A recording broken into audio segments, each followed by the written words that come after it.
Hey Spoonies!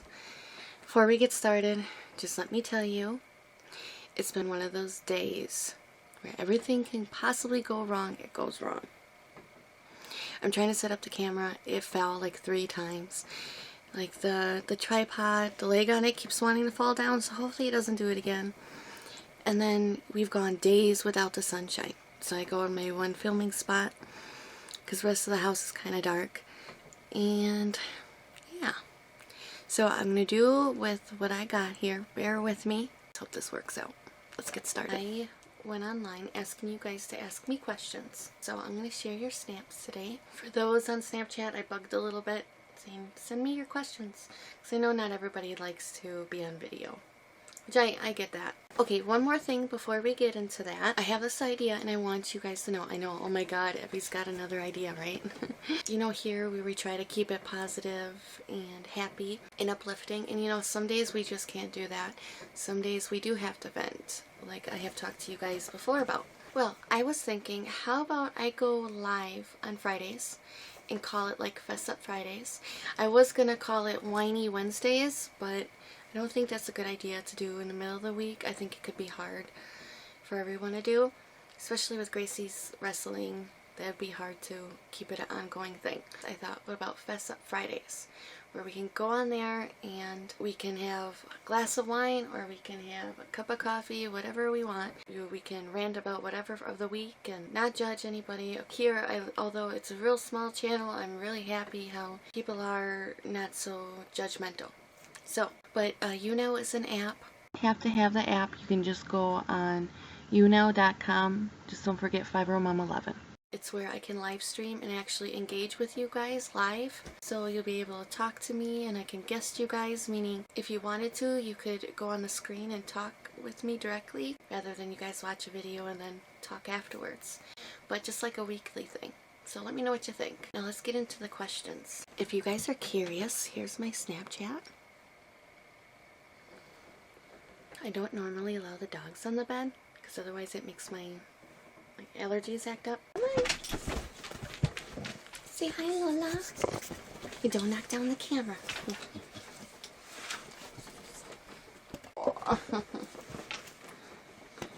Max, come on. Come on, Max. I'll make him go on Dad's side. Come on, Max. Say hi.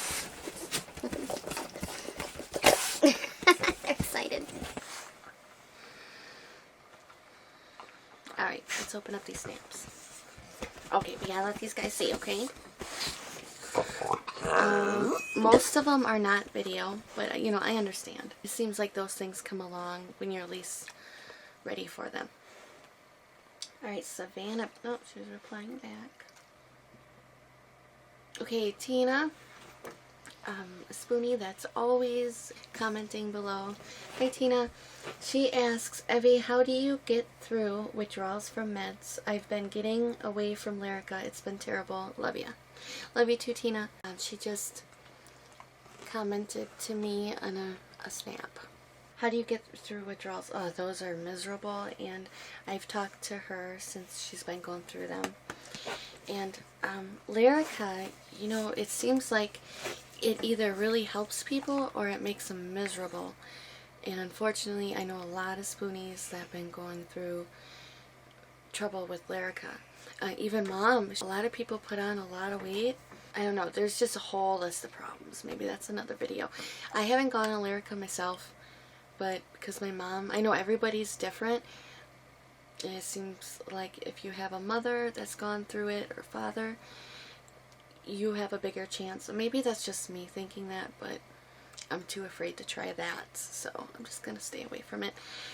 Tina, the best thing I could say is, depending on the medicine, depending on how long you've been on it, if I remember right, you said you've been on it a year.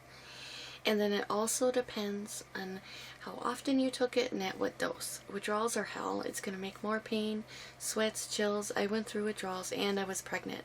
So Xander had to go through withdrawals with me, and that was with Tramadol. And it was beyond hell. I swear to God, I was dying from the inside out. The symptoms...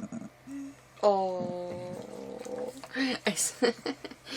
The symptoms were just beyond horrific. It was awful.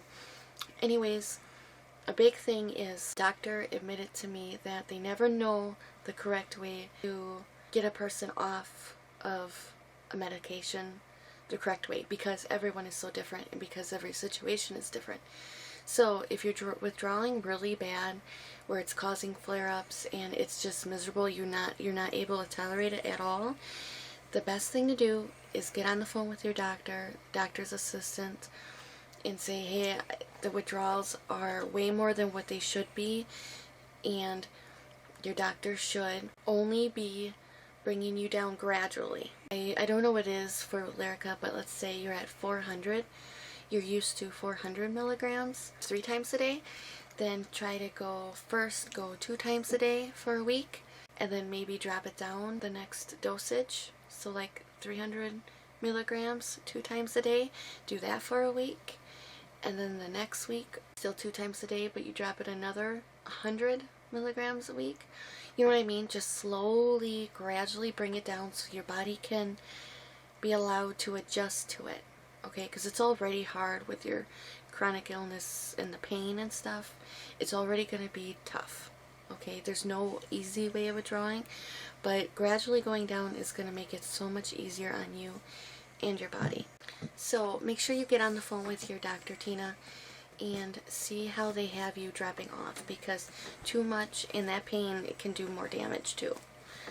Okay, so let me know how that goes for you, and hang in there. This is gonna pass. You're not gonna feel this way forever. Uh-oh, Dina, I'm sorry if you messaged me. I'm not seeing it. It just like disappeared. There's a couple of these I go to click on and it's like gone, so I don't know what that's about. Nicole Juliana. She's actually a YouTuber. I love to chat with her. Oh, she was just messaging me back. See, I haven't opened these in a couple days from when I asked, so, because once you open it, it disappears. I'm sorry, you guys, if you don't see yours on here. They just disappeared.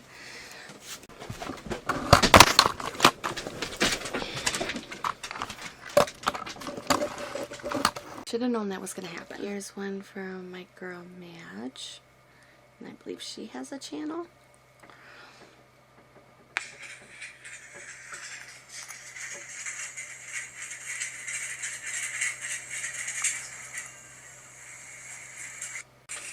Oh, her makeup setup. Nice, Madge. Really nice. I like it. It's really pretty. Alright, now I have Whisper. Oh, that's fun.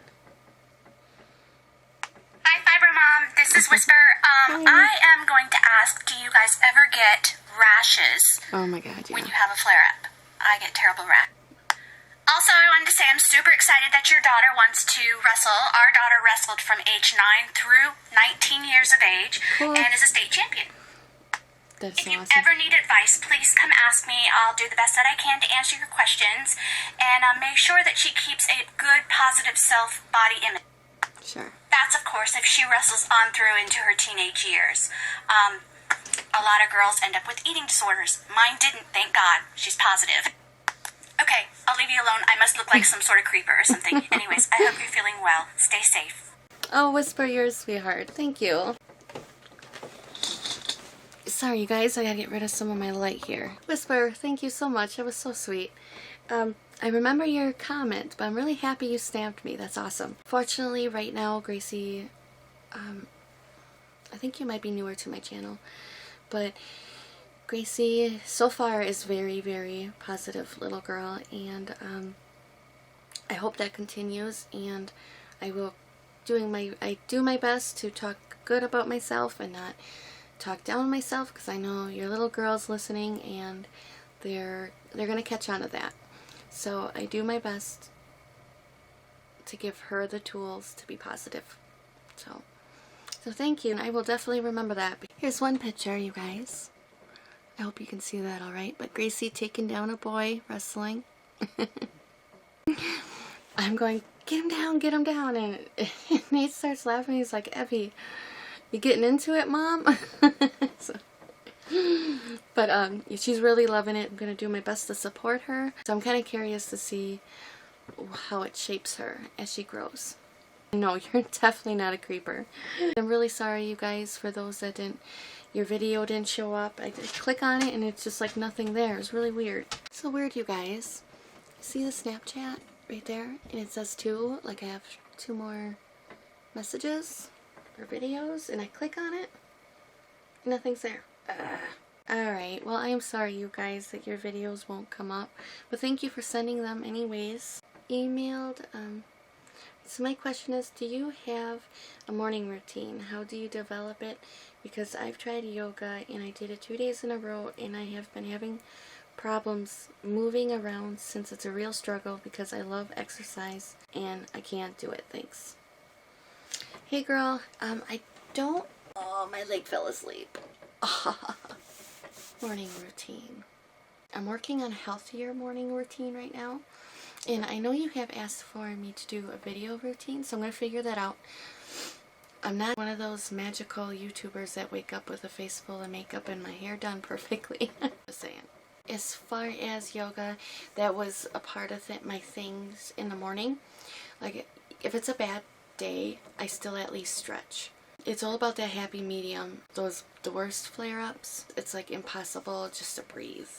But also, if you start going day after day without hardly moving, it's definitely going to make your pain worse. And I know that can be something you don't want to hear, because it's like, well, how am I supposed to be moving around when I'm in so much pain? I get that, but even light stretches, even if you can get yourself to walk around the block once, just something.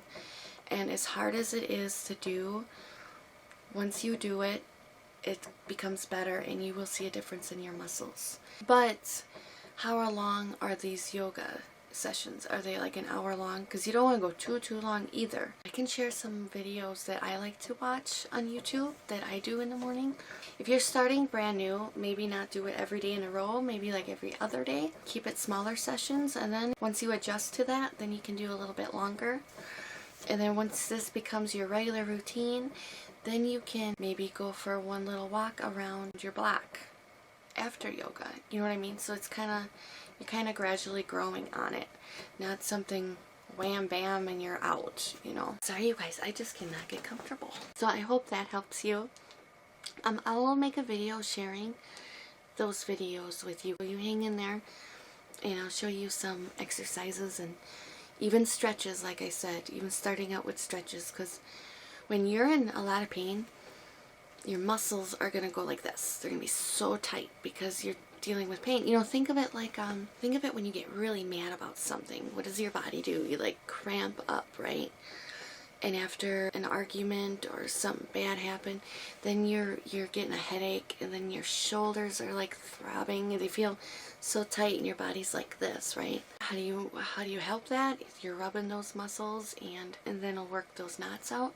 So when your body is going through head to toe chronic pain 24/7, it's important to stretch those muscles, and so they're not getting knotted up so bad, and this will help with pain. It's going to be hell at first, but it'll get better. Okay, how bad does Fibro Fog get for you? Saw the doctor today for a checkup. I tried to discuss alternate pain control options, but brain fog stepped in and he kept trying to finish my sentences, so I just gave up. Well, Lori, I did answer this back a little bit. Well, Fibro Fog can be a pain. In my last video, I shared some bloopers of my foggy brain happening, and I try to edit out a lot of my spaciness and my ums and when I forget and when I stumble over my words, because otherwise you guys will literally be watching a 20-minute video. But it can get bad. One of the examples I could give you is like I could be driving in a very familiar place. Out of nowhere, I'll totally, completely forget where I'm driving to, why I'm driving there, and where I'm at. Like, it's a little scary. Other times I've forgotten how to turn the lights on in the car. It wasn't a new car. Same beater we've had for years, and it just ridiculous stuff like that, and it does get very frustrating. And I'm sorry about your doctor. It seems like a lot of doctors, they will try finishing your sentences thinking that they're helping you. but really it's frustrating you that much more because you're not getting the right words out. And it's right there, you know what you want to say, but it just completely disappears. A big thing that I do to help with that is I will write down the things I want to talk to my doctor so I can't forget. The main thing is writing it down, shoving in your purse so you don't forget your list, because I do that a lot. Another thing is like writing a recipe, a very common recipe. I'll totally forget how to make it. Like, what was it the other day? It was something simple. I think it was chili. But I completely forgot how to make it. Like, what? This weirdest things. Or you're talking to someone and your mind completely goes blank. Last question I have here. I do have a question. Besides having fibro, I have osteoarthritis in every joint of my body. When the weather changes, how can I tell the pain is worse because of my arthritis or the fibro? Then I will get a migraine from being in so much pain. I know opiates are not supposed to help, but I could take something in the morning just to get my body going. It would help so much. Plus, on real bad days, maybe half of one in the later afternoon. I can't keep living with constant pain. I'm going to another doctor next month, and if my pain is from fibro osteoarthritis, I don't know what to tell them. Okay, I already answered Jean for the most part because it was a pretty serious question. I try to do that. You guys know I'm not no doctor. I don't know everything, but I try to do my best to help with what I've researched or learned from. As far as I know, Jean, thank you for your question, by the way. Arthritis is painful, just like fibromyalgia is painful, but arthritis is more in your joints because it's your bones rubbing against one another and you're losing that like cartilage. So once that's gone, then it's bone on bone. Inflammation causes pain for both of them. So the big thing is to get a doctor that believes in fibromyalgia and one that knows arthritis, because a doctor that knows those things will know they're both painful. As for opiates, there's a big thing on that. A lot of doctors want to pull that away, and I will be doing a video about that too, because I have some very strong opinions about it. And we already have so many limited options, and we got to do the best with what we can to find our balance. With obviously we know we're not going to get anything that's going to take away our pain. Like my doctor told me he could send me home a drip bag full of morphine and it's not going to take away all my pain. So it's a matter of finding that bit where you're able to tolerate it. To me, there's like two different pains: pain you can't tolerate and pain you can tolerate. So it's being able to find it where you're able to do things, be able to breathe without crying. Don't feel ashamed. You gotta do what you gotta do so you can function as a human being. And you deserve to be happy. Don't be intimidated from your doctor. Stand up for yourself, okay? Let them know it's affecting your everyday life. Let them know you want to be more physical. And that's going to tell your doctor, because that's not true with everybody. So I hope that helps, Jane, and thanks so much. You're a sweetheart on all my videos. I really enjoy your comments too. Alright, you guys, that's it, and I am so sorry for the snaps didn't go through. Been one of those days, but I still had to film for you guys. I was excited to get your questions. I will be doing another Q&A for the other channel, and you can ask me fun questions too, like my favorite music, to my favorite color as a kid or as a family or whatever. And make sure you go check out my other channel. Don't forget to tell me what you thought about Fess Up Friday idea. Thank you very much to my true spoonies. You know who you are. I see you when you're commenting and sharing, and I appreciate you liking my videos. That means a lot. In order to connect with other spoonies and spread awareness, I need you guys. And when you're doing all these things, that's what's helping me. So thank you. I appreciate you guys more than you will ever know. And I will see you in the next video. So I hope you guys are feeling well. You have a good night. And I'll talk to you soon. Love yous.